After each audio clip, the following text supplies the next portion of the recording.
So, back to the beautiful Shiplate fishery today. We've drawn on peg 6 on Westport, and we've just hooked our first carp across. Sorry if some of these videos as well seem a little samey, because just recently I've fished quite a number of snake lakes and long pole fishing at that. I mean, my back could do with the rest if I'm honest, but we came down especially today because we've got a little festival down here which I've not fished before at the end of June, so I need to get on all the lakes down here before that if I can. There was an open on this one today, so I sort of jumped on at the opportunity, to be honest.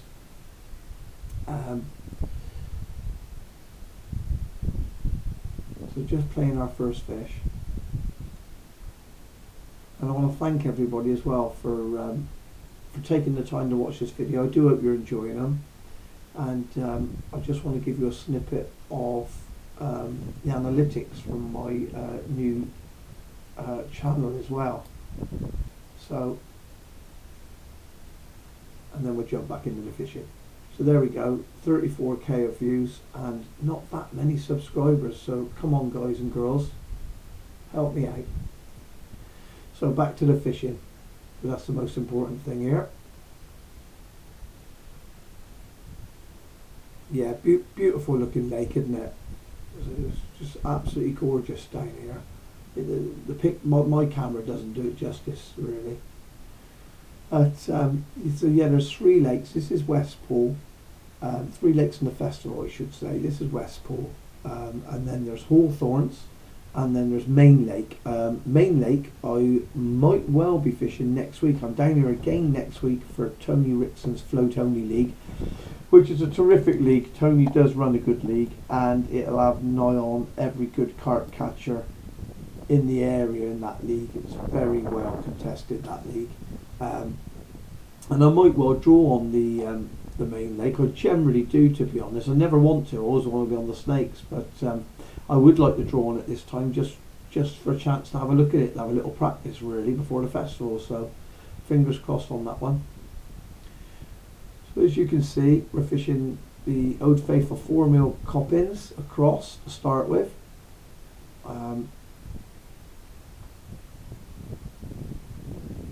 It's trial and error really as to how many we're putting in the pot and that, you know.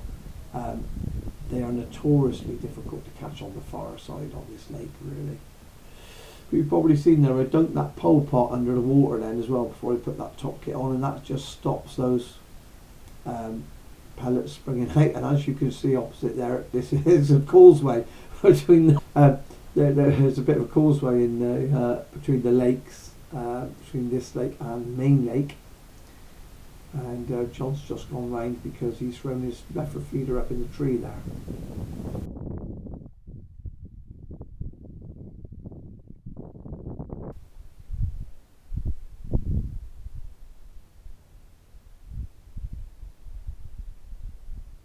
So yeah, we've upped the kit a little bit now as well. The line and hooks are still the same, but we've gone to we've stepped up to grey hydro now because we found last time we were down there and other places we've been fishing now, white hydro just seems absolutely fine. I still love it.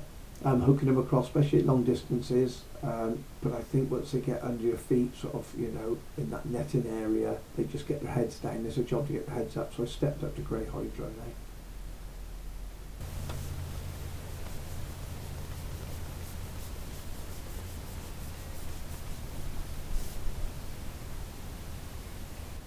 There we go, our second one. I've cut a bit of time out, mine. Don't go believing it's been, you know, that easy and that fast, but we have got our second one now. But for some reason, this lake, the locals told me, you can see I've been fishing very hard. You can see as well, I'm shipping over a bit of a bush behind me. There's a high bank, so you've got to have your rollers quite high anyway, and then there's a bit of a bush there behind me and to my left. So I'm sort of shipping up and over. I think John just came back round and wanted to get back underneath the pole, so we let it pass. We didn't mind his far bank disturbance, did we? We don't moan.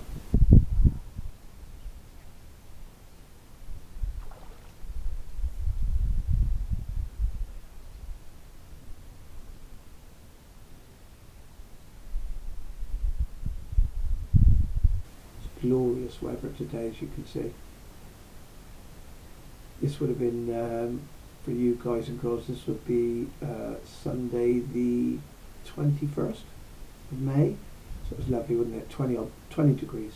Gorgeous.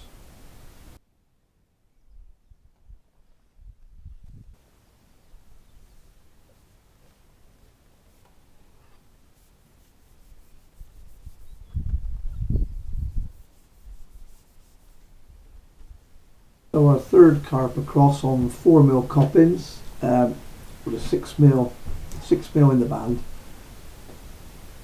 4mm in the cab pot, and we're fishing 014 and size 20 Guru LWG PTFE hook as per normal. Do like those little hooks, just think they're razor sharp, they just don't seem to pull out either. And when you're fishing small pellets across in shallow water, lifting and dropping in their cute fish, I just think the weight of the hook, I just think they get used to sucking in those pellets. They know how much to sort of suck and blow the pellet back out again, if that makes sense. And I just think as soon as you start putting a bit bigger, a bit too heavy a hook on it, they just don't have it. I think if you're fishing up in the water, you know, and the bait's dropping through, that's fine. But when you sort of it's sat there static, they're just very, very cute.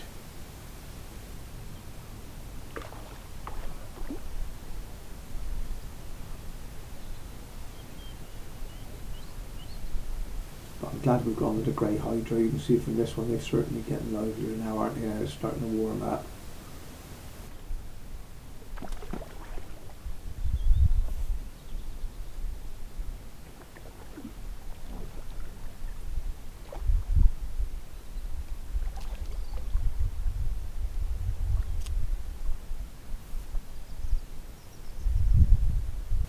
So we actually catch 3 across in the first 30 minutes, and after those 30 minutes it just goes Pete Tom. They just will not have a go at it. So I've turned around and just dropped down on me little top kit line I've got going on my left edge. I've only got a short edge on my left, and I always think a little tip on these commercial fisheries from me is to put something in very close to you but very positive, you know, because it's a short edge. I'm not expecting to catch loads down there anyway, so I've got a sort of longer edge line to me right, which I'll feed a bit sensible. But you always want something short, like a top kit or a top kit plus a short 4, where you can feed positive by hand in case they switch on sometime during the match. You know those sort of venues where you've got big fish like Viaduct, and I'm sure you've got big fish venues local to yourselves, and I think you always got to have that, because if all of a sudden they turn on, you need somewhere where you can be bang straight in there on it, chucking feed in by hand, nice heavy rig to go over it, you know, and away you go. So down to my left hand side there, I have been feeding some Tom Thick's Edge Mix. I love the stuff. I've been using it for a long time now, and I just think you can get better. It just breaks down so quickly. So it took us a long time to get that other fish across, and we've actually changed. We actually started putting some dampened 4s into the in the cab pot and fishing the 4 in the hook. And they're small fish, but at least we're ticking over. No one's running away with it. And I keep saying it, but on these sort of matches, on normal venues, when it's not really warm and you're not mugging fish with a swing rig, or you're not at Tobber, which is local to me, we'll have to get over there sometime and do a video on there. That'd be fantastic. But you're not on that sort of crazy head of fish, then you've just got to be steady, because these matches are always won and lost in that last hour with the edges and short lines and things. So we're doing okay and enjoying it, which is always the most important thing.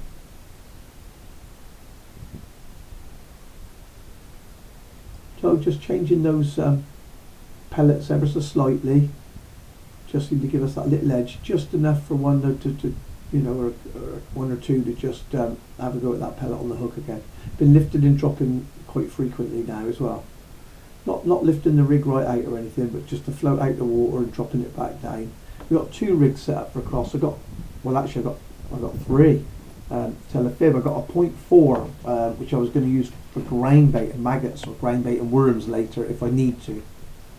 But for pellets, I got 2.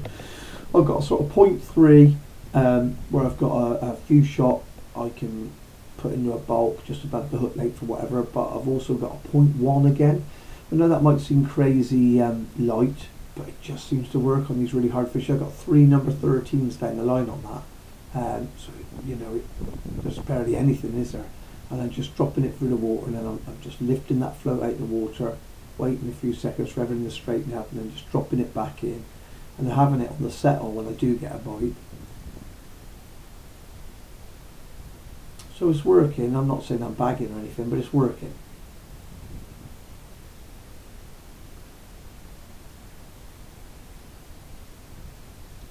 Like I was saying earlier about that little short line on my left as well, I mean it's twofold. I mean I went down there early a bit, but I did see the watercolour up, so something did come in there and have a look.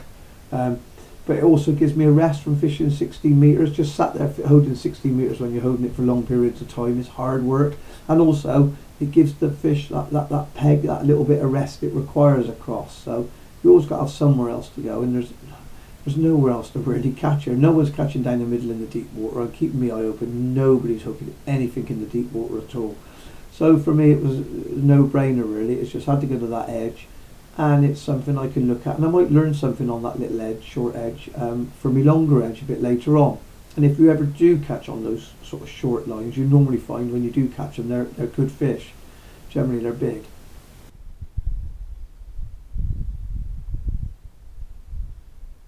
So with Tom's edge mix, what I like to do is I like to put a little bit of corn and some dead maggots, which is pretty standard really for edge mix. But my favourite baits over it is either if it isn't bunches of maggots. I like meat. I love meat fishing. Meat hasn't been going that well down here. I have put in a short meat line today. I haven't fed it or anything, but I got a rig ready to go on it. A 4B12 rube. Love the rubes, or I use one of Warren Peaty's patterns, which is very similar to be honest. I'll have to do a video on the floats I use for certain jobs, and I'll try and get that on for you soon. But yeah, so it's a 4B12 rube at the moment, ready to go on that meat line.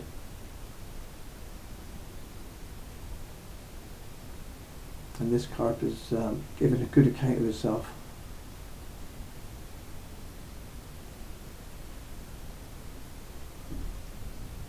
Yeah, this one's just got that little bit bigger as well, haven't they? Just from changing the feed up, I keep putting in a few hard fours, a few pre-softened ones from the night before. You just get a bag, get your 4mm pellets. It doesn't work so well with coppins, although it will work, but the screttings are best for it.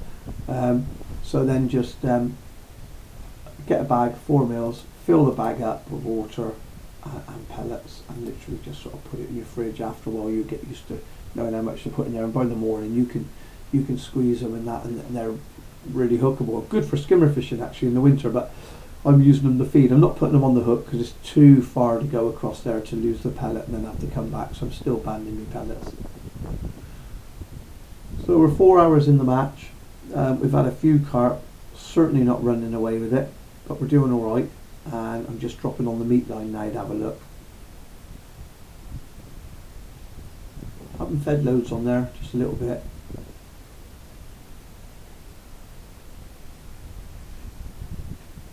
We're getting a few gusts of wind as well throughout the day now, just to keep us on our toes across.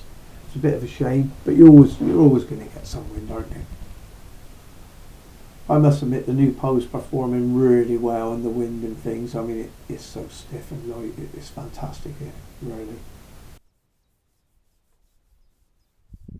My top kits are out though. I kind of wish I bought some new top kits with it now really, and maybe I will buy a few. Maybe I'll treat myself a bit later on in the year.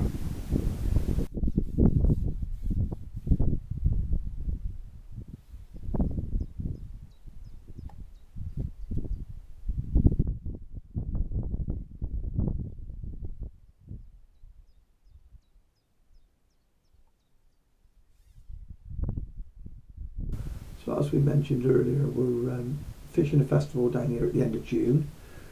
So I'm going to try and get down there if I can. I'd love to get on that main lake at least once before then, because it's a bit of an enigma to me, really. I've probably fished the main lake 7-8 times. I think I've won like 3 of the matches outright, which has been great.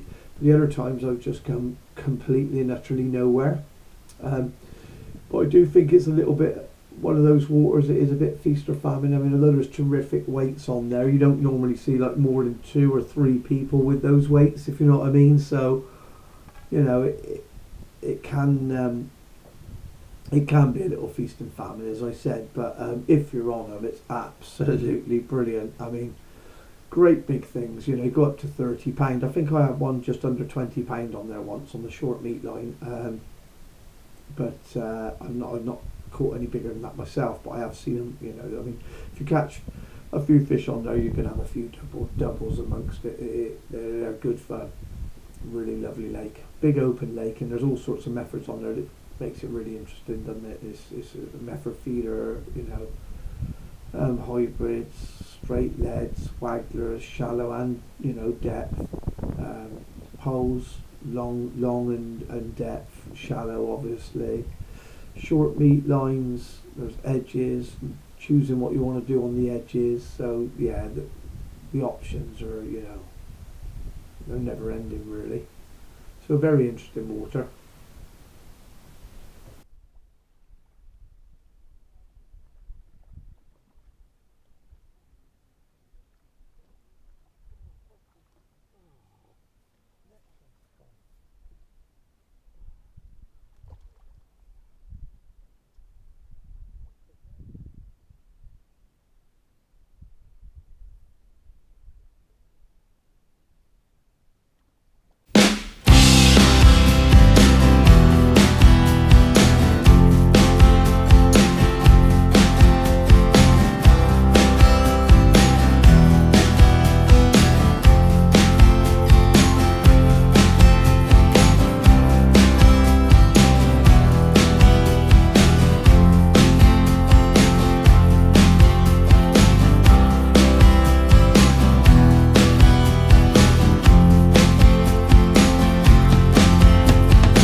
A few fish now down our right hand edge, and they haven't showed themselves at all, which isn't the first time I've seen that this year. There's not been a tail pattern or anything. 30 minutes ago, and I've tried the left hand side, nothing there. We only had that one fish there, but it's probably our biggest fish of the day, probably 10-11 pound. And then I just thought, oh, I'll just try around on the right hand side. I've gone out there, I've put in a bit of ground bait, bit of toms in there, and I've gone out there and cab potted a bit of toms and a bit of micro, and then lowered me multiple maggot hook bait down with it, and within 20 seconds the float shot under a lovely positive bite, and never seen a sign. As I say, not the first time I've seen that this year really.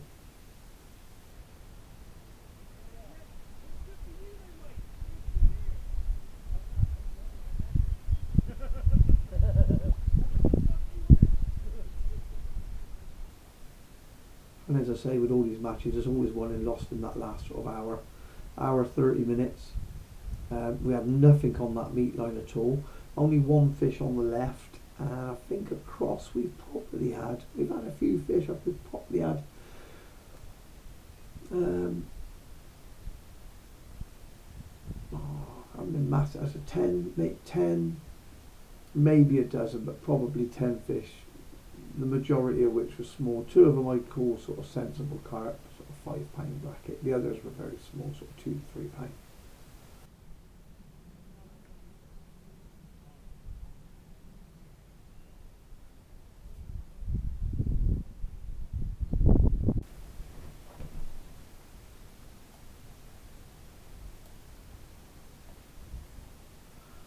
And this fish got a bit of attitude, only this one.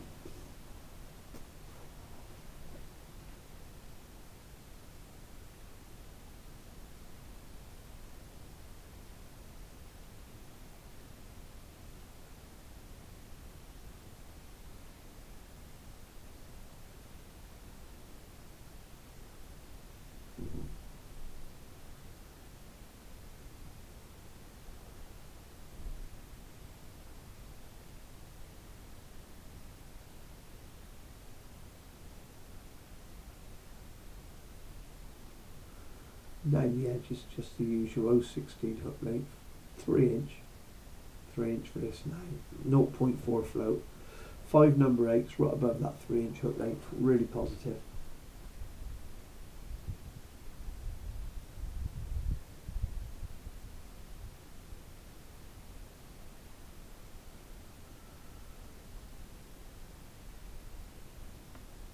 Finally.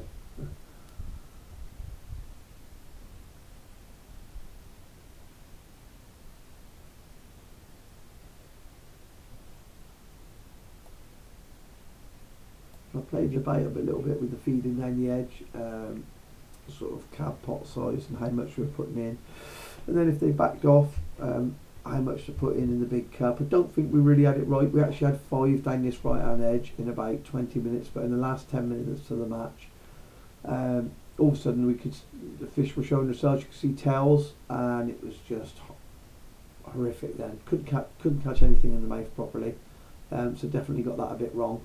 So something to take away with me there before the festival. The festival's a few weeks away. I hope the warm weather continues, but yeah, hopefully something learnt. Thanks for watching, everybody.